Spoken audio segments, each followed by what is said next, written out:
Please welcome to speak to us the funniest man on earth, a performer of legendary comic genius, a children's book author of profound depth, an individual of enormous compassion who is doing so much to make our world a better place, the great Jim Carrey.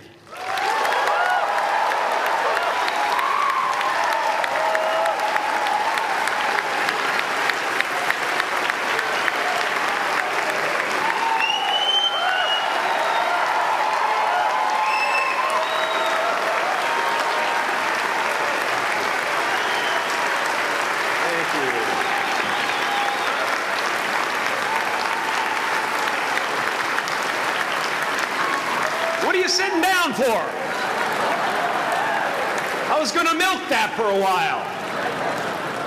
You guys can stretch that out in post, right? You can make that longer in the edit. Thank you, Bevan. Thank you all. Jai Guru Dev.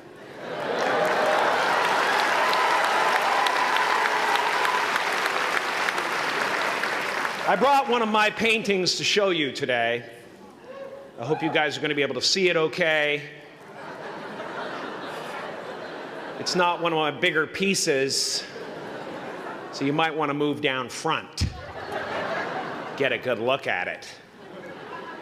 Faculty, parents, friends, dignified guests, graduating class of 2014, and all the dead baseball players coming out of the corn to be with us today. After the harvest, there's no place for them to hide. Fields are empty. There's no cover there.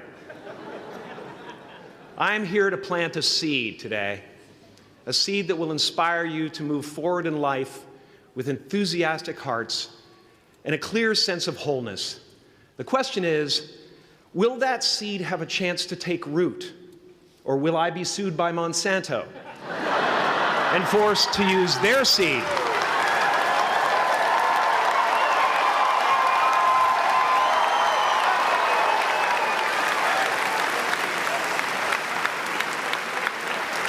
Which may not be totally Ayurvedic. Excuse me if I seem a little bit low energy today, whatever this is. I slept with my head to the north last night. Oh man! Oh man! You know how that is, right, kids? Yeah. Woke up right in the middle of Pitta, couldn't get back to sleep till Vata rolled around. Crazy.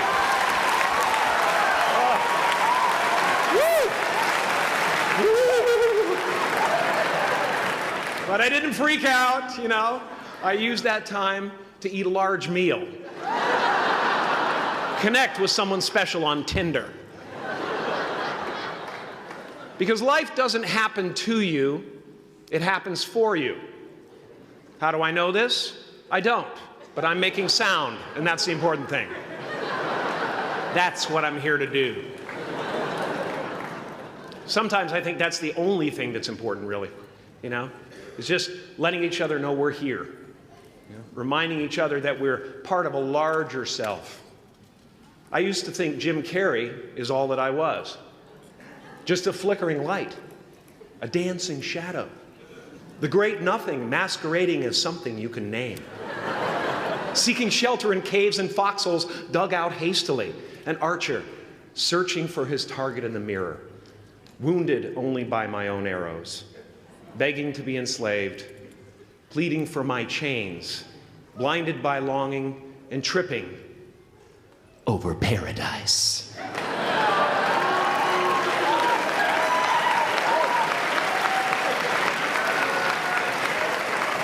Can I get an amen? You didn't think I could be serious, did you? I don't think you understand who you're dealing with. I have no limits.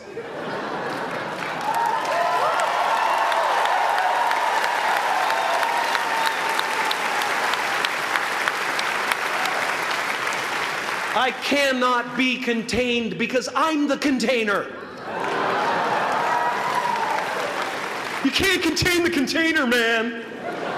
You can't contain the container.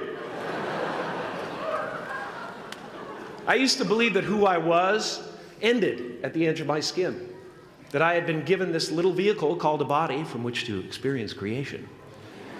And though I couldn't have asked for a sportier model, it was, after all, a loaner and would have to be returned. Then I learned that everything outside the vehicle was part of me too. And now I drive a convertible.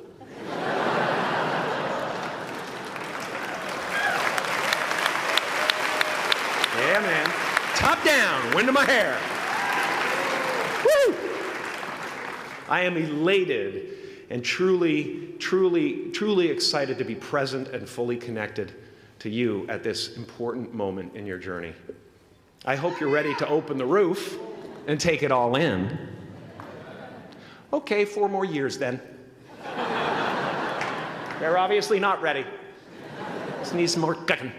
Now, I want to thank the trustees, the administrators, the faculty of MUM for creating an institution worthy of Maharishi's ideals of education, a place that teaches knowledge and experience, the knowledge and experience necessary to be productive in life, as well as enabling the students through transcendental meditation and ancient Vedic knowledge to slack off twice a day for an hour and a half.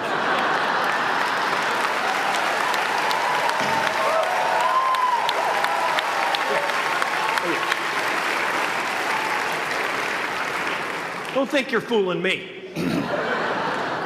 But I guess it has some benefits. It does allow you to separate who you truly are and what's real from the stories that run through your head. You have given them the ability to walk behind the mind's elaborate set decoration and to see that there's a huge difference between a dog that is going to eat you in your mind and an actual dog that is going to eat you.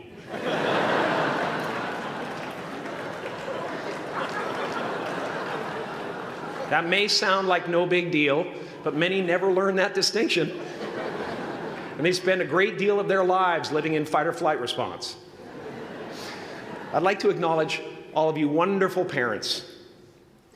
Way to go. What a fantastic job you've done. For your tireless dedication, your love, your support, most of all, for the attention that you paid to your children.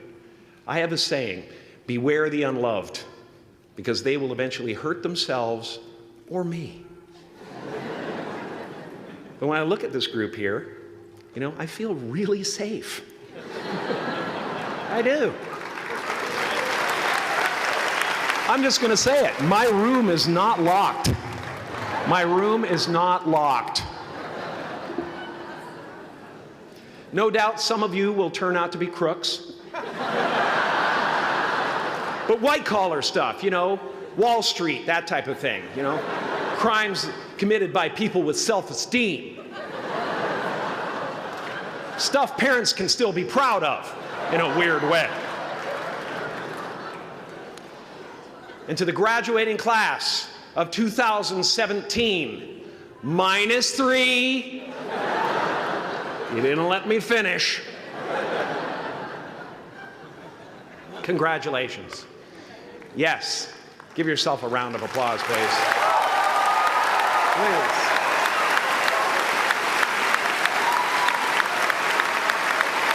Yeah.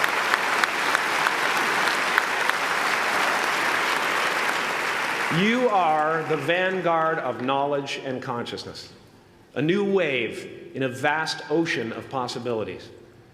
On the other side of that door, there's a world starving for new ideas, new leadership. I've been out there for 30 years. She's a wildcat. Oh, she'll rub up against your leg and purr until you pick her up and start petting her, and then out of nowhere, she'll swat you in the face.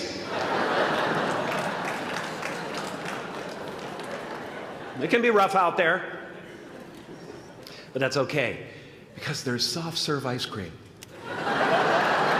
with sprinkles. I guess that's what I'm really trying to say here today. Sometimes it's okay to eat your feelings. Now, fear is going to be a player in your life, but you get to decide how much. You can spend your whole life imagining ghosts, worrying about the pathway to the future, but all there will ever be is what's happening here, and the decisions we make in this moment, which are based in either love or fear. So many of us choose our path out of fear disguised as practicality. What we really want seems impossibly out of reach and ridiculous to expect, so we never dare to ask the universe for it. I'm saying I'm the proof that you can ask the universe for it. Please.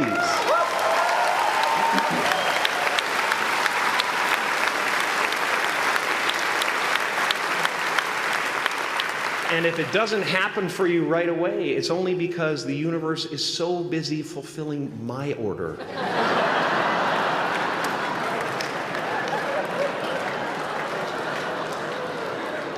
Party size! My father could have been a great comedian, but he didn't believe that that was possible for him. And so he made a conservative choice. Instead, he got a safe job as an accountant. And when I was 12 years old, he was let go from that safe job.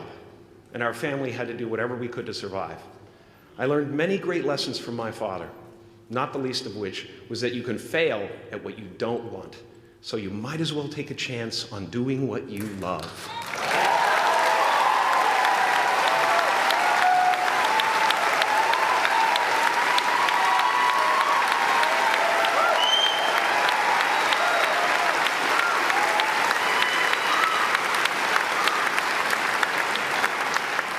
It's not the only thing he taught me, though.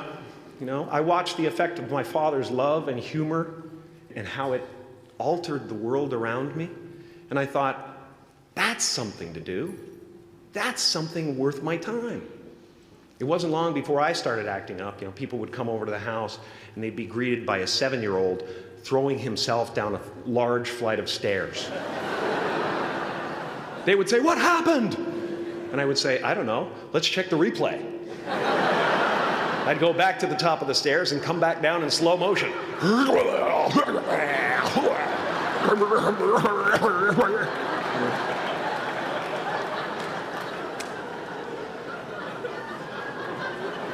It was a very strange household. My father used to brag that I wasn't a ham, I was the whole pig. And he treated my talent as if it was his second chance. When I was about 28, after a decade as a professional comedian, I realized one night in LA that the purpose of my life had always been to free people from concern, just like my dad. And when I realized this, I dubbed my new devotion the Church of Freedom from Concern. The Church of FFC.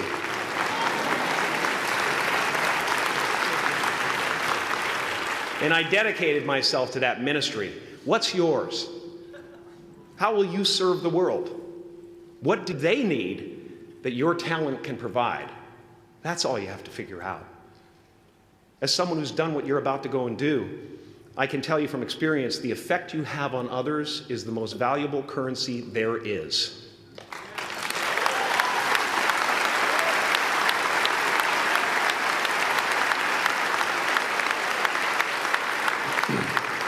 Because everything you gain in life will rot and fall apart, and all that will be left of you is what was in your heart. My choosing to free people, from concern got me to the top of a mountain. Look where I am. Look what I get to do. Everywhere I go. I'm going to get emotional because when I tap into this, it really is extraordinary to me. I did something that made people present their best selves to me wherever I go.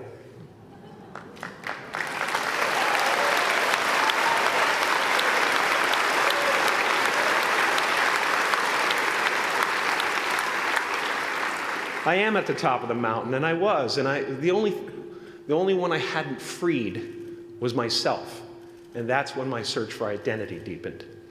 I wondered who I'd be without my fame. Who would I be if I said things that people didn't want to hear? Or if I defied their expectations of me? What if I showed up to the party without my Mardi Gras mask and refused to flash my breasts for a handful of beads? I'll give you a moment to wipe that image out of your mind. But you guys are so ahead of the game. You already know who you are. And that peace that we're after lies somewhere beyond personality, beyond the perception of others, beyond invention and disguise, even beyond effort itself. You can join the game, fight the wars, play with form all you want, but to find real peace, you have to let the armor go. Your need for acceptance can make you invisible in this world. Don't let anything stand in the way of the light that shines through this form. Risk being seen in all of your glory.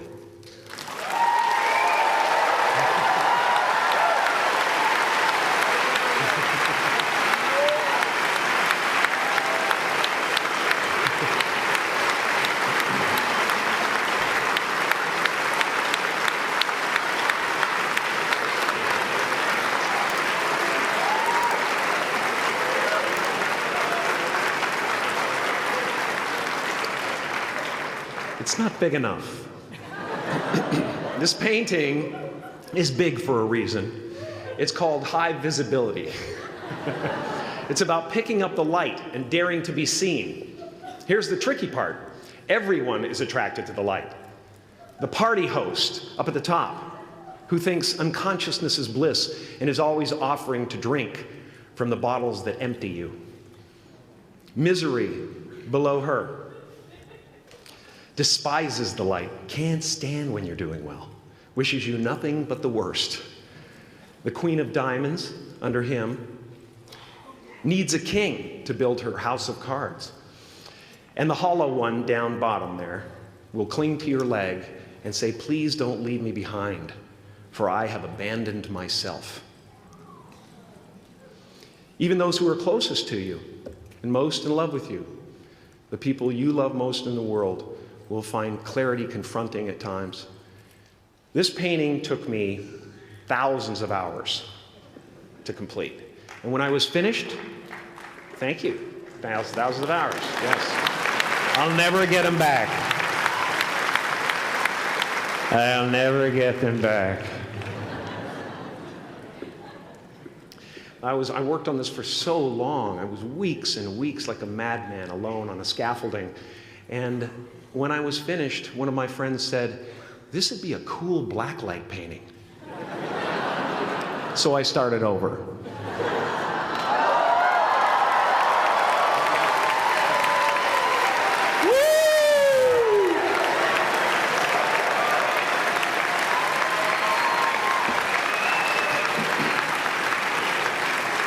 Welcome to Burning Man.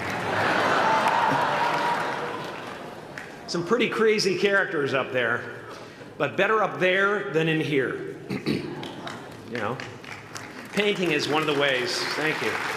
Painting is one of the ways I free myself from concern, a way to stop the world through total mental, spiritual, and physical involvement.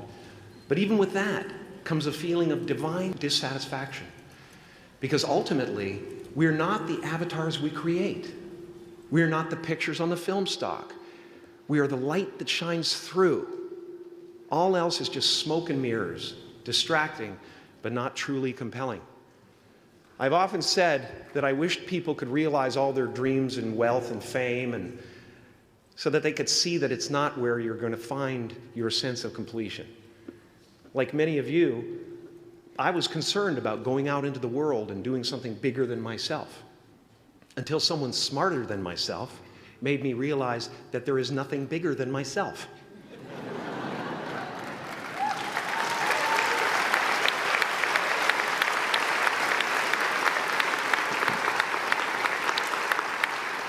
My soul is not contained within the limits of my body. My body is contained within the limitlessness of my soul. One unified field.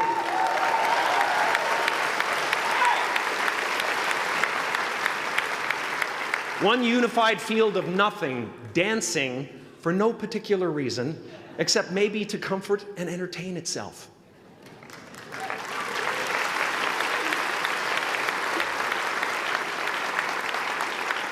As that shift happens in you, you won't be feeling the world, you'll be felt by it. You'll be embraced by it. Now I'm always at the beginning. I have a reset button, and I ride that button constantly. Once that button is functioning in your life, there's no story that the mind could create that will be as compelling. The imagination is always manufacturing scenarios, both good and bad, and the ego tries to keep you trapped in the multiplex of the mind.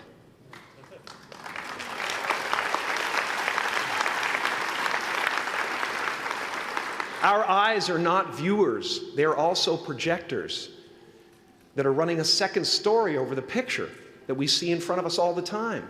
Fear is writing that script, and the working title is, I'll Never Be Enough.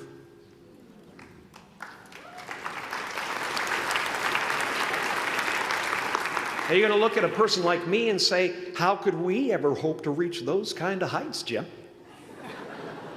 How can we make a painting that's too big for our home? How do you fly so high without a special breathing apparatus? This is the voice of the ego. And if you listen to it, there will always be someone who's doing better than you. No matter what you gain, ego will not let you rest. It will tell you that you cannot stop until you've left an indelible mark on the earth, until you've achieved immortality. How tricky is this ego that it would tempt us with the promise of something we already possess?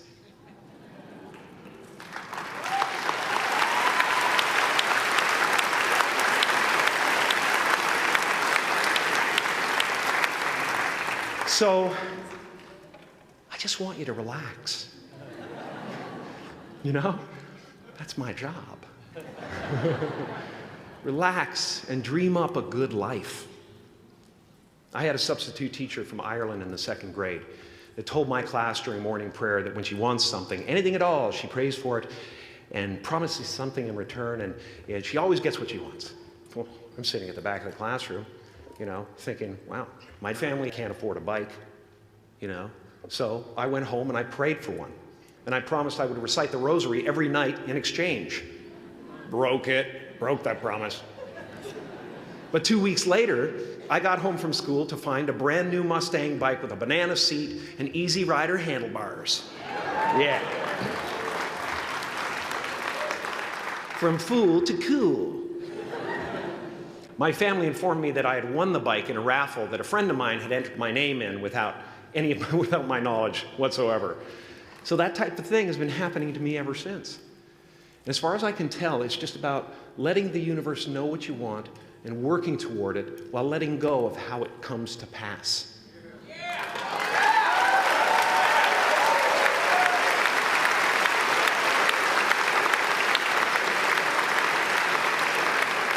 Your job is not to figure out how it's going to happen for you, but to open the door in your head. And when the door opens in real life, just walk through it.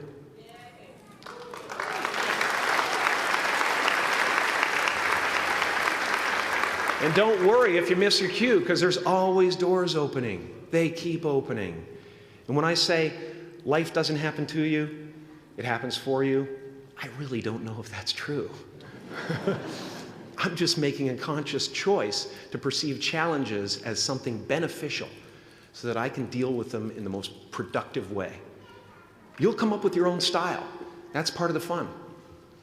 Oh, and why not take a chance on faith as well?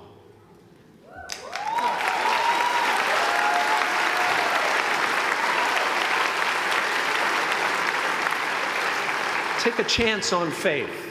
Not religion, but faith. Not hope, but faith. I don't believe in hope. Hope is a beggar.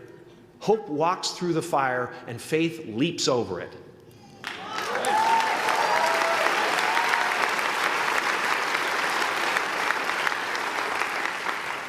You are ready and able to do beautiful things in this world. And after you walk through those doors today, you will only ever have two choices: love or fear. Choose love, and don't ever let fear turn you against your playful heart. Thank you so much. Thank you, Miguel. I'm so honored.